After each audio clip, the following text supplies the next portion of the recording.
vibration level of a cesium atom or something like that. I don't know. It's beyond my understanding. Really. All right, how's that look? So here's the kind of questions you're going to get. They're going to say, you go to a lab and you set up a pendulum and you swing it back and forth. All right, and what you're going to do is you're going to quadruple the mass on the bottom. How does that change the period? Okay, you're going to quadruple the mass. How's that going to change the period? And the answer is, it's not. Because when I look at my equation here, do you see mass anywhere in here? No, you do not. The mass turns out not to be a factor. Isn't that cool?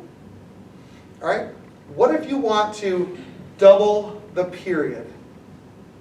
If you want to double the period of your pendulum, what do you have to do to the length? Check your neighbor now. If you want to double the period, what do you have to do to the length? Check your neighbor now.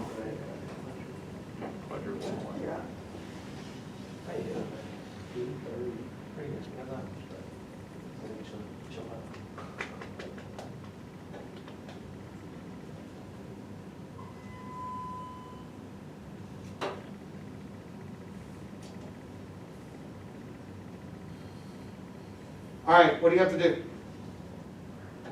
Quadruple the one. Yeah. So, Luke, are you ready?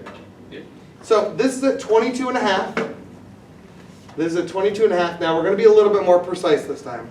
So what you're going to do is you're going to measure the time for 10 and then we're going to divide by 10. Is that cool? So you're going to start it when it gets to that side over there and then we're going to stop it when it gets to the 10th time over there. Okay, I'll count. Are you ready? Yeah. Okay, and start. 1, 2, 3, 4, 5, 6, 7, 8, 9, and stop. 10.25. 10.25. All right. So at a length of 22 and a half, we got a period of, say it again? 10.25. So 1.025. Oh. Is that cool? So according to you, if I quadruple my length, my period should double. That's what you're telling me, correct? All right, let's see if that's true.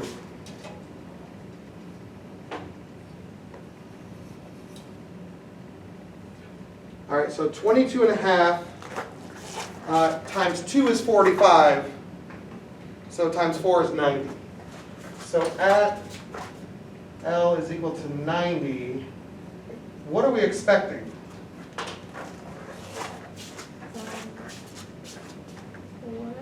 You're telling me you expect it to double, correct? If you 4 times the length, do you get double the period? All right, let's check. Are you ready? Yeah. All right, and go. 1. Ooh, it's going to take a long time. 2. And 3. 4. 5. 6.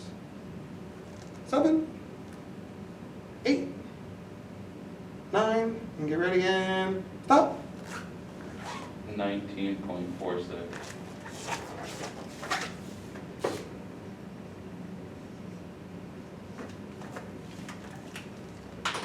Would you say that's close? Yeah. I would too, actually.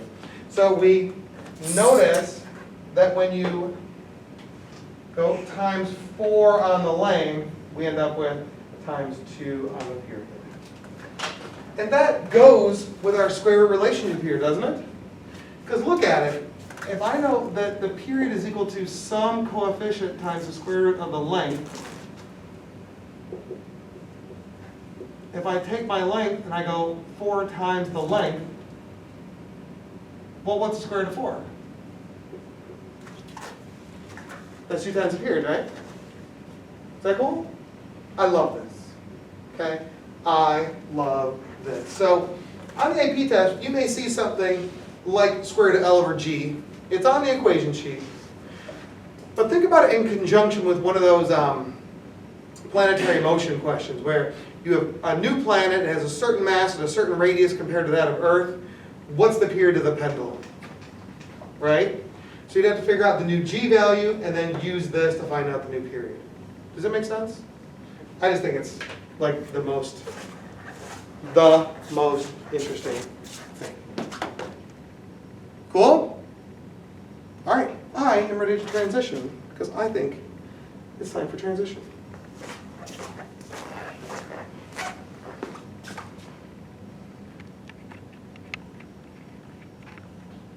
Okay, so give me one moment to transition.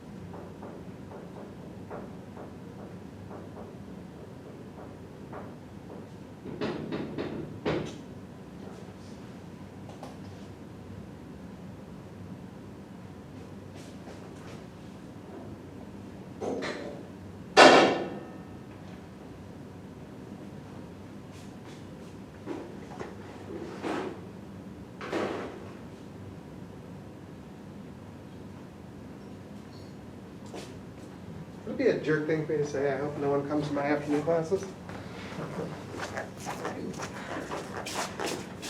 I mean, in our class group chat, people are like mad that teachers stayed. They're like, they're still here, like we have to go to class now. So like, wow. So I wasn't here yesterday because I was doing something else. And it was something important. Like I would not be here if it weren't something like actually important, right? So I started getting text messages like about the thing, and I was like, what the heck is going on? Like I literally have no idea what's happening. I was like, this seems weird. All right, you guys ready? So what I'm going to do is I'm going to put this on here.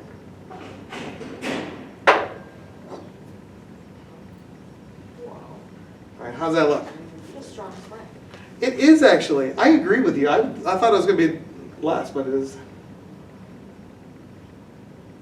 So, do you guys see this thing bouncing up and down? Looks good, right? So we say it is oscillating. Is that cool? So oscillating means it's repeating the pattern over and over and over again. All right, so we say it's oscillating, and that's a word, like that's a physics word you should know. Oscillating. Oh, that looks great. Okay, so what do we call the time it takes to complete one oscillation? Okay, what is the time it takes to complete one oscillation? What's that called? Period. That is the period. That is correct. So, period. Oh, gosh. Can't even see it. Goes. Oh, no. Actually, they should remove my license.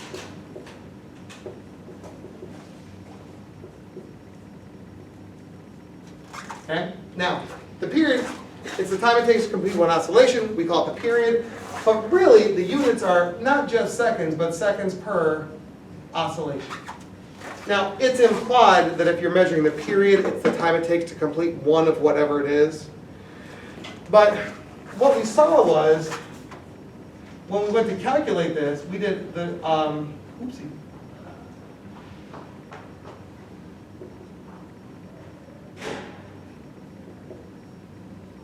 We did the total time divided by the number of oscillations, right? Luca measured the time.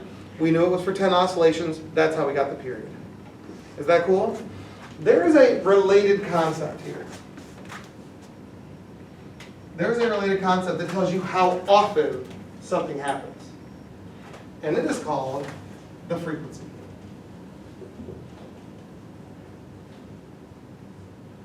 And we use a little f for frequency. And it's the how often something happens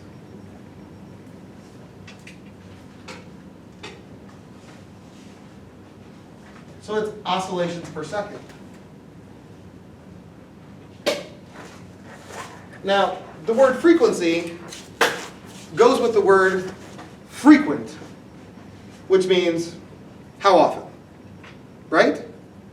So we say that this happens more often, so it would have a larger frequency value.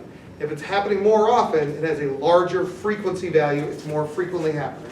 Is that cool?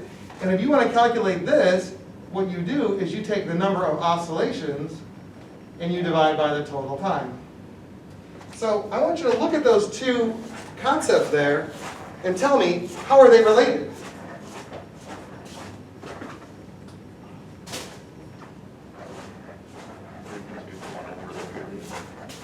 Yeah, if you notice them, they're straight up reciprocals. You see that? This one is time per oscillation, this one's oscillations per time. So if I want to relate them, I'm going to say T is equal to 1 over the frequency. Or you could say the frequency is equal to 1 over the period.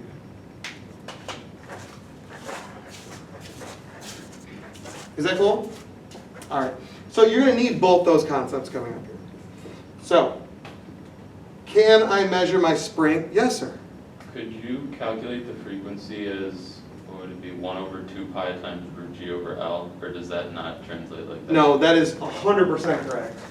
So, Luke is flashing back and he says, look, if we use this equation, T is equal to 2 pi times the square root of L over G for a pendulum, then go to calculate the frequency, it's 1 over 2 pi times the square root of G over L.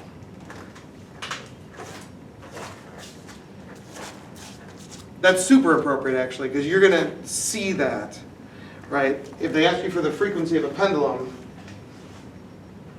So, and what I like about it is that we know that if you add more length, it's going to take more time. But look where the length is in the frequency. If you add more length, it's going to do less swings per second. So it would be a lower frequency. Okay. So, can you see my little bouncing spring here?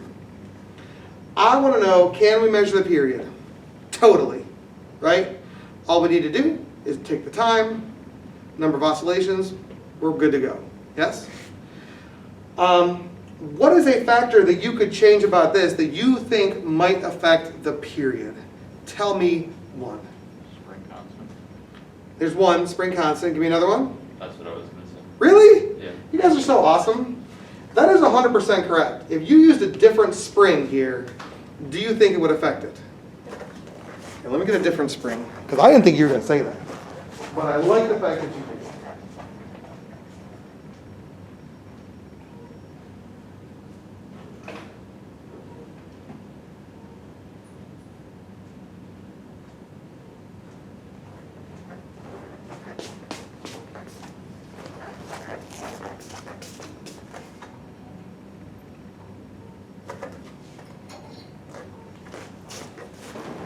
I think this spring has a different spring constant. That one's over, sure. I can't wait to see what happens.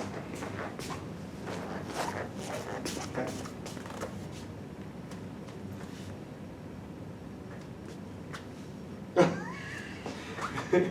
Clearly spring constant is not a factor. Just kidding. So something really interesting about the way springs work is if you hook them end to end, it changes the spring constant, which is really, really fascinating. So I'm going to connect these two to get a different spring constant. What's that? So you just put them together? Yeah.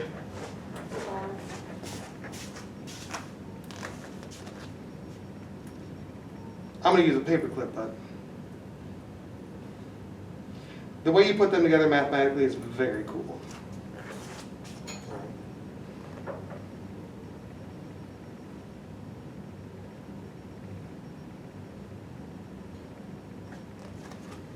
Okay. Would you say they have a different period this time? Yeah, I mean you can't even like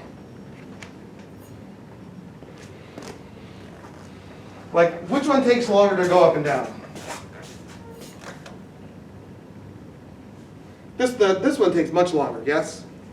This one takes a much shorter time. But what's cool about that is that this one goes up and down in less time, but more often. Higher frequency. This one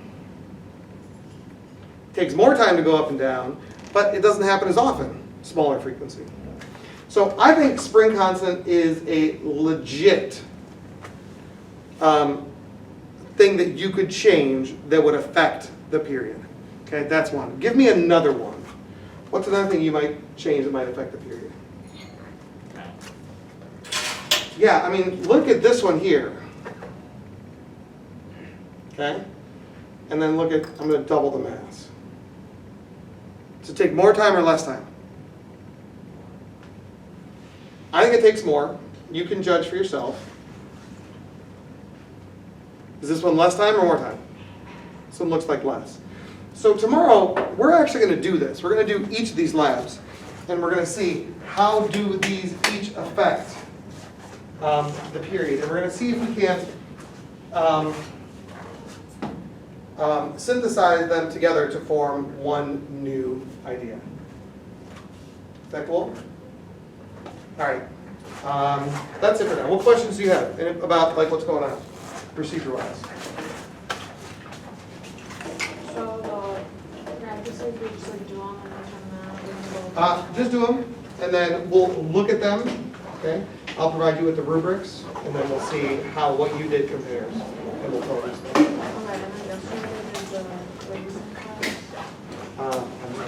Ostensibly. Where, Perfect. We should do that. And those are practice, right? Those are practice.